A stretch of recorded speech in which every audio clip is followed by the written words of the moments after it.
Hello, everyone. Welcome to another episode of the Monster Report. Nick Adam Poling here with another kaiju discussion episode. This time we're talking about the 1974 Godzilla vs. Mechagodzilla, and I am glad to have via Skype Mr. Christopher Oglio. How are you doing, Chris? Hey, Nick. How you doing? Thanks for having me on the show. It's good to have you. Now, Mechagodzilla 74, we, of course, are about the same age, so we grew up in a time where getting these copies of these films, we probably were quite young, so let's go back to memory lane and when you were a wee lad, and maybe describe for me what your first feelings were like when we first picked up Mechagodzilla 74. Well, it's a funny story because it's like you said, there's a generation of kids and everybody out there now that doesn't understand what it was like, in the late 80s, early 90s, searching for these things, and you'd scroll through your TV guide, you'd go to different video stores, and you'd find another film. Because a lot of us in our generation didn't know even how many Godzilla films there were. I didn't until I picked up my first issue of G-Fan. So it was always like, oh, am I going to find a new one? Am I going to find a new one? So I remember seeing this. There was a video store by my house, which was called Video Giant, where I saw a lot of my Godzilla films. I rented a lot. They had a huge, huge section. I remember the cover art just being so striking. It was the I can't remember which version it was. It was Godzilla and Mechagodzilla on the cover, and it was like an orange background. Godzilla had kind of an orange feel to it, but it was kind of more of a painting style. And I remember seeing like, oh, this is so cool, And the first time I remember watching it, funny story, watched the movie, and back in the day when we had tracking on our VHSs when there was problems, the first time Mechagodzilla shows up, I thought, oh my god, Godzilla, he roars, but it's Mechagodzilla's roar. And I thought at the time something was wrong with like the video or something, so I'm like adjusting the tracking, saying like, what's going on here? Why doesn't Godzilla sound like Godzilla? But I remember watching it. It was one of the first that I got to own, probably like 1 or 2 years later, and family knew I was a Godzilla nut, and they'd buy me up stuff. So I remember kind of getting them a little bit here, a little bit there, and stuff like that. VHSs back then were a little more on the expensive side, and I got the what's I guess called the Xena cover, which is that painting, which is very a Heisei Godzilla with Mechagodzilla, and that was the Cosmic Monster version. So I had gotten that. So that was the only version I had seen for many, many years. And as a matter of fact, the first video that I wound up seeing was a Cosmic Monster print. So it wasn't until I was almost a teenager, and they had either one of the newer VHS copies of Mechagodzilla that I had seen, or it was probably the Sony DVD where it had all the extra scenes that were kind of included. So I was like, oh wow, it was really neat to see all these things, But I love the film. It's just such a fun movie. It's a lot of action, a lot going on. It's pretty well paced, all things considered. So I just have really fond memories of watching it as a kid. It was one of the ones that I would always go back to. Yeah, and with that, you were mentioning the Cosmic Monster cover, and of course there were the other covers, like the first one I saw in our video store was the New World release, and yeah, and that one, of course, was right next to the New World Gigan. So, of course, the two of those, I said in my other interviews that I rented them so many times I pretty much bought them. Yeah, so, but, yeah, I just remember, of course, about Mechagodzilla as a kid anyways, coming from Gigan, and the other video that was in the store was Godzilla 85.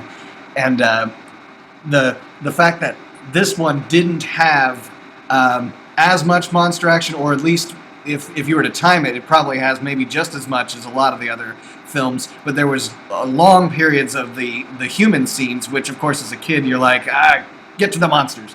Yeah. Yeah, so now of course growing up I've had a lot more appreciation for what they were doing, connecting the two stories. But let's get back to the Cosmic Monster. That story, you probably heard it about the Bionic Monster / Cosmic Monster poster. Yep. Yeah, enlighten us a little on what you know about that one.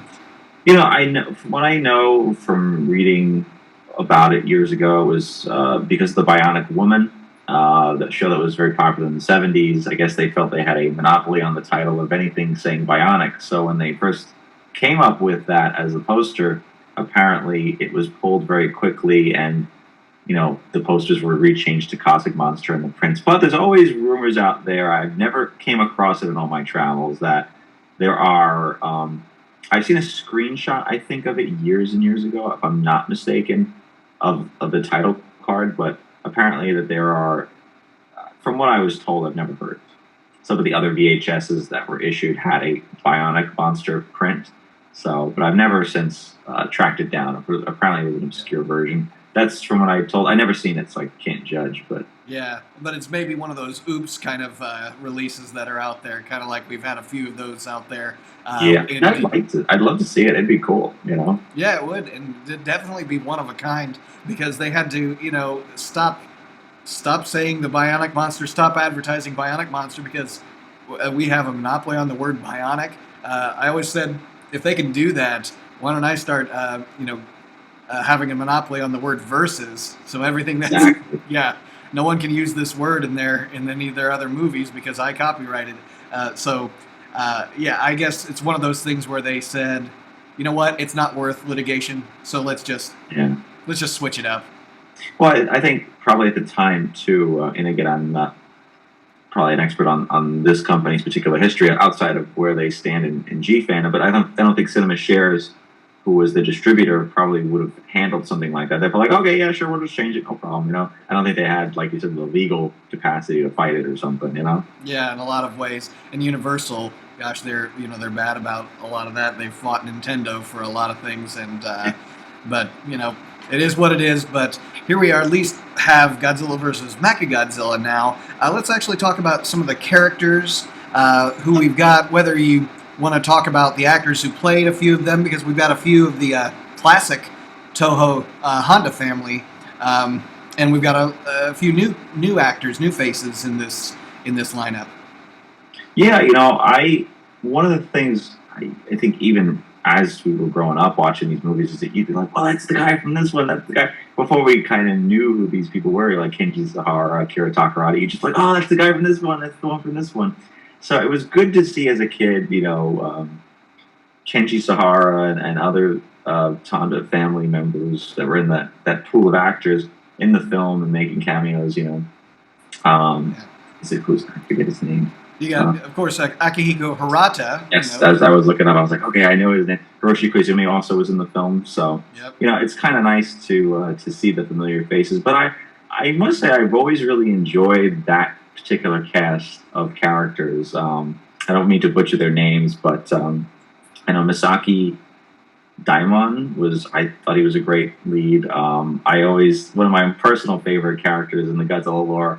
I love Shin Kishida, who played Nambara, who was the Interpol agent. I always thought he was kind of a fun character. Had a really good bunch of like one lines and stuff like that. It was fun, and I think overall the fun factor in that film is really what makes it stand out. It was the 20th anniversary film for Godzilla at the time, and you'd since had previously, I guess the 10th anniversary film would have been Mothra versus Godzilla.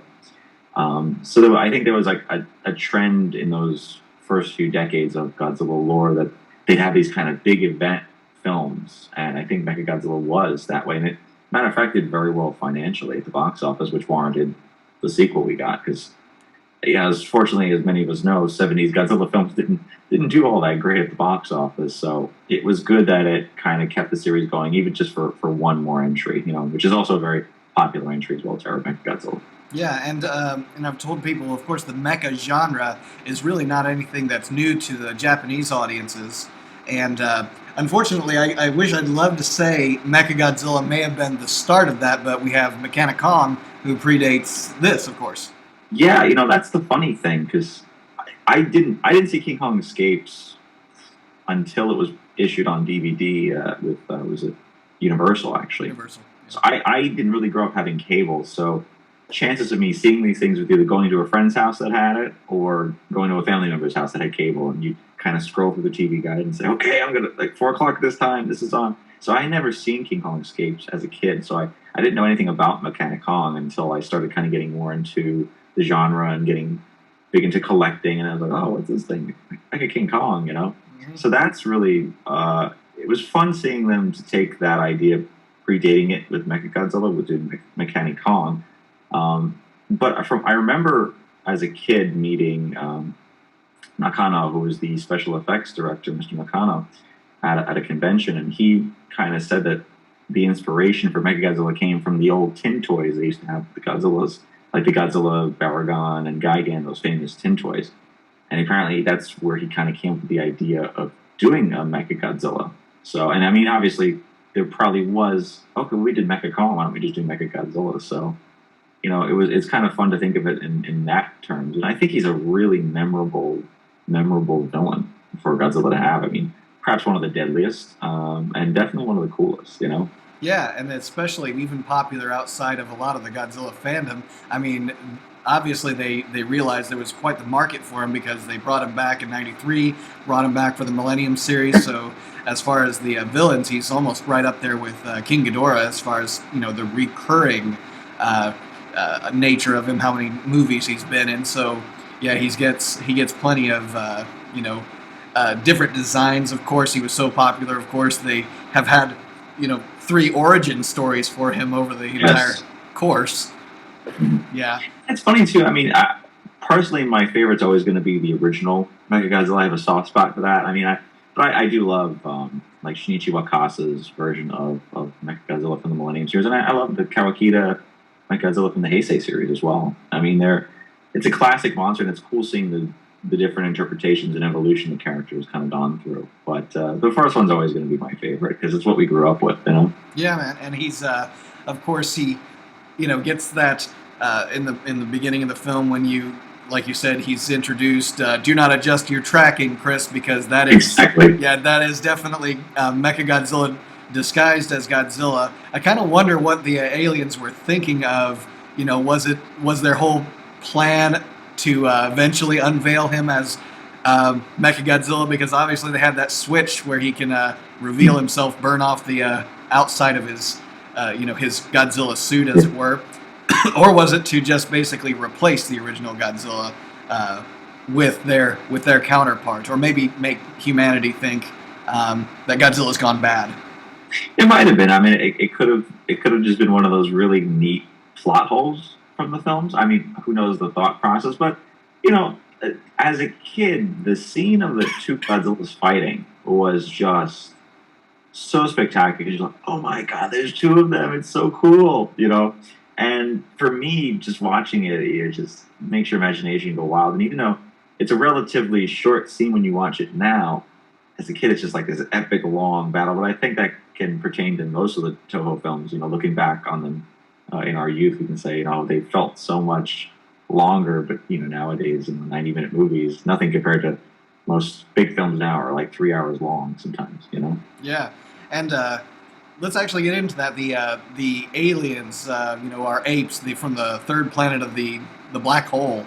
Yes. Yeah. What did you think about them? Their plan? Their anything? Well, I mean, barring the fact that they were very influenced by Planet of the Apes, and even as a kid, I didn't see Planet of the Apes until much later, and I knew about them. So I would see them. I remember on the back of the VHS, it had like a green ape holding a gun and stuff. So. Yeah. You definitely, that was a weird thing to see them take on a character that I knew was somewhere else. But out of all the Toho aliens and invaders that have come across in the series, I definitely like the Third Planet aliens. Probably the best. I just find them the most fun. Mugar, I know, was I think the head of the aliens and stuff like that. He's sipping on a cognac or some kind of alcohol, smoking a cigar. They were just very cool and debonair. And again, plot holes aside, it was wildly entertaining as a kid, and it still is. It still holds up very well. I mean, I think probably their approach for how, like you were saying before, about having Mechagodzilla be the real Godzilla, were they going to unveil him sooner or later, was going to confuse humanity. I don't think that was quite thought through. I think it was more like, okay, we've got this really cool robot. Let's just put a Godzilla skin over him and see what happens. I think it was more plot-driven and sequence-driven as opposed to it being something that was intended for their plan, Yeah, and much like, you talk about those plot holes, when it really comes down to it, I've always, in rewatching it, like the first time, you may not think about this, but as you watch it and you think about it, these aliens had a lot of knowledge on the mythology of King Caesar, and and the fact that he was a threat to them. It's interesting that they kept going after that statue because they know that that's the key to unleashing him, and they had this whole plan that was developed around King Caesar being the threat, but yet a couple of things. Why would they care? One, and how is it that they were tipped off to all of this? Two, because I would almost think that they're coming to Earth. They've already realized Godzilla's the threat, so let's make a mechanical version of him. But then they started directing their attention towards this other monster. It was, and we didn't get to see King Caesar again until Final Wars, so he had a very significant niche, I think, in Godzilla, mythology for me, because he was in one film, kind of like Titanosaurus. He was very, and again, very influenced by, actual mythological kind of creatures and, Japanese, I forget, the Shisha dogs, I think they're called, right? I think so, yeah.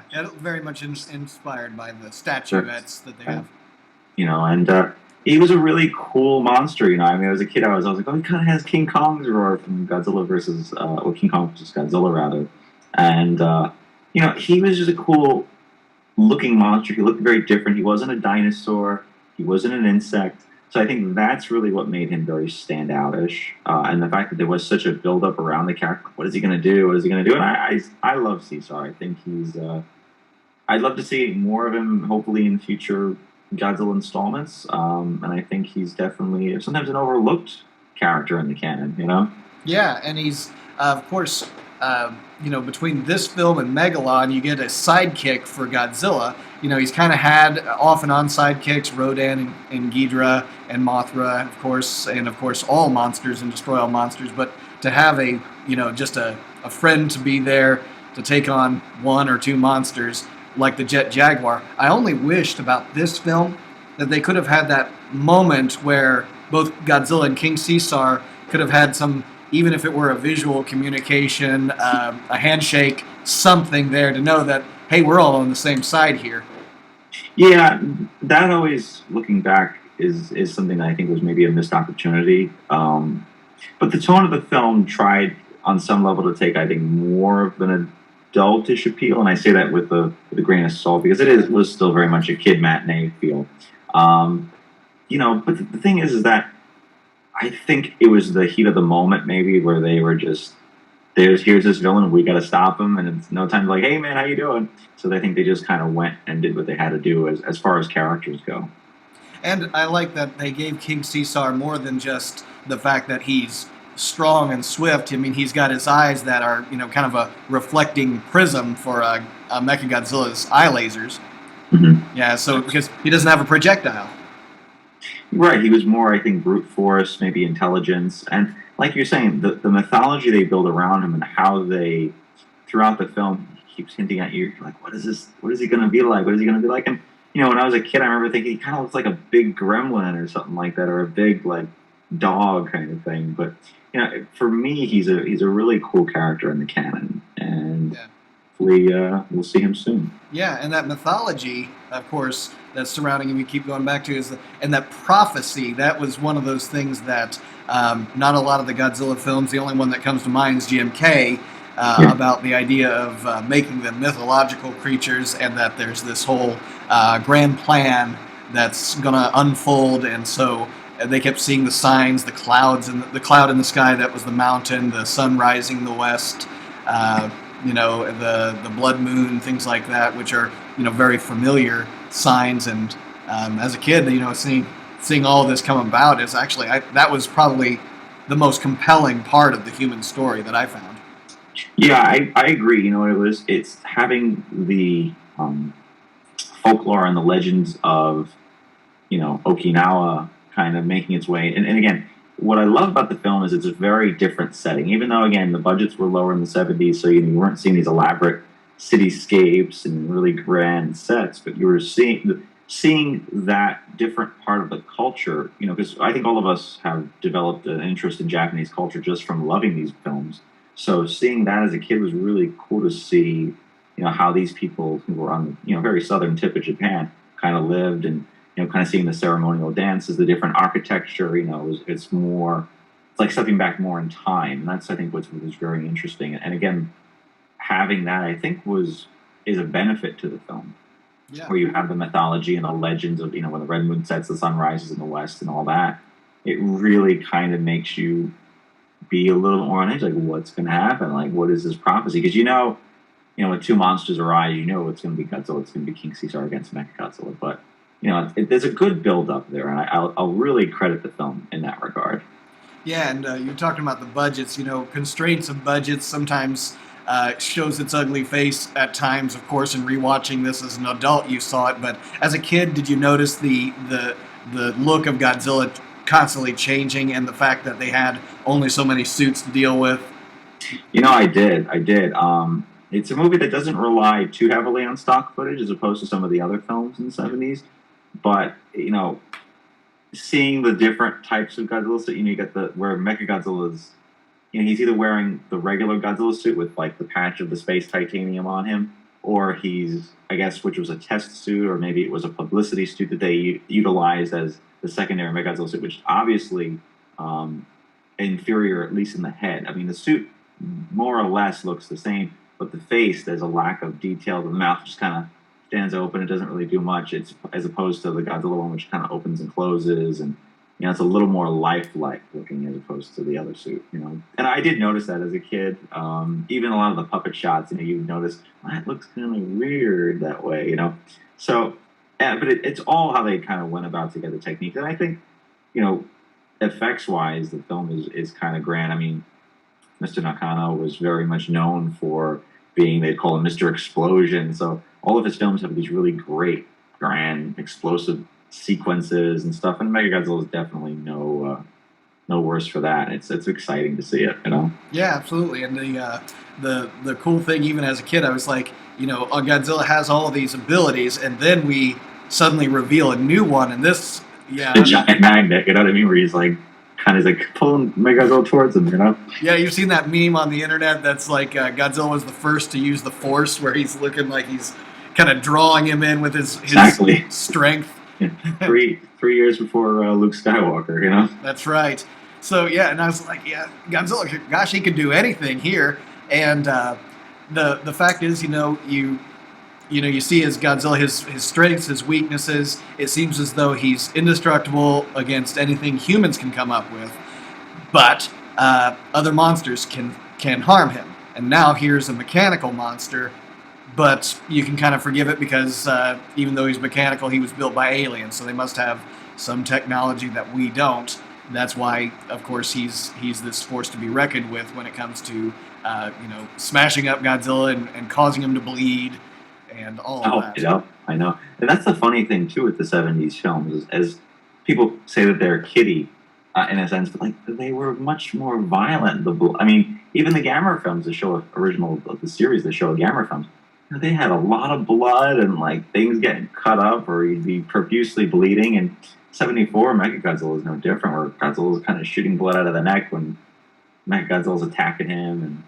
And as a kid, you're just like, oh wow! And even when they're shooting the aliens before they turn green and they change to their the ape-like features that they have, they're shooting stuff out of their neck. It's like it was kind of violent as a kid. It didn't bother me as none, but it's kind of funny that people say it's their kid. Even the violence level is up considerably in a lot of the 70s films. You can see that, Yeah, you watch that and you're saying, I don't know if I really want to be showing my kids this, but of course, yeah, we as kids definitely. It's like, I don't think we're any worse for wear, No, not really. So, but we became Godzilla fans for life, you see. So, but okay, let's actually switch gears a little bit to music, because that's something that's near and dear to your heart, of course, being a producer of our 2 concerts that we had at G Fest. But we don't have our legendary composer Akira Fukube, but Masaru Sato, who seems to be a pretty good favorite for director Jun Fukuda. What did you think about the score to Mechagodzilla?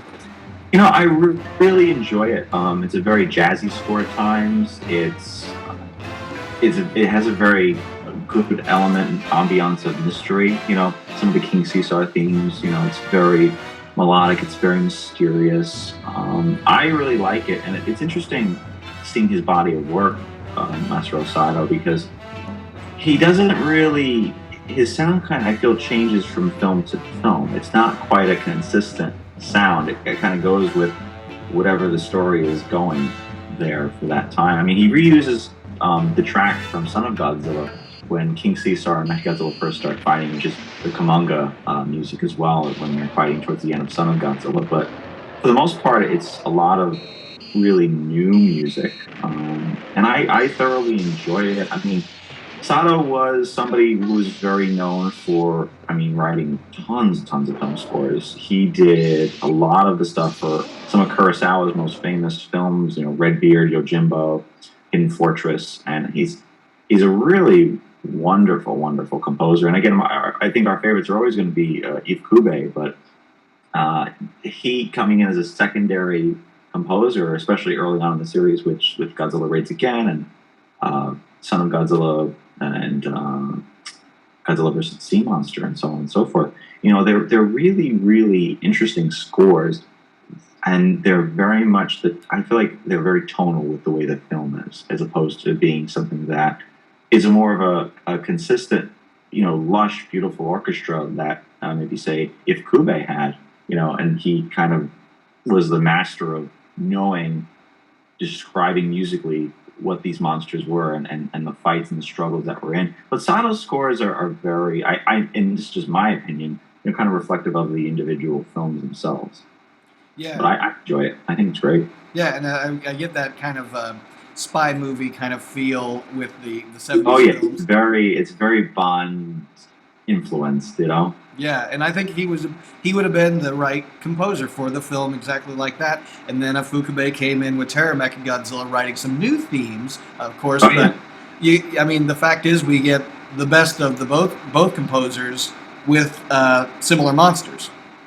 Yeah, and it's really interesting seeing their particular interpretations of both those situations, and I equally love both. I mean, I think the '70s films hold a very near and dear place with me. Is, you know, we watched them a lot as a kid, and you know, Godzilla was the good guy and stuff. So I have a big nostalgia for a lot of them. I really do, and it's, as a matter of fact, whenever I'm at G Fest, you know, me and a group of friends will get together, and you know, the ones we will always go back to are the '70s films. You know. Yeah, yeah, they are definitely real conversation starters, if anything else. Yeah. Oh yeah. Yeah, I think we're coming up to our actual last couple of minutes that we have here, so I kind of wanted to get your final thoughts on Mechagodzilla, his legacy, or this film specifically, as you just kind of walk away from it, what you can tell people. Actually, let's go with this point first, maybe. I always say it's the one where Smog Monster's the one where Godzilla flies, you know, the Megalon's the one with that great dam sequence, or the one with the horizontal drop kick. What would you say, the Mechagodzilla 74? It's the one where what happens? It's the one where he rips the enemy's head off.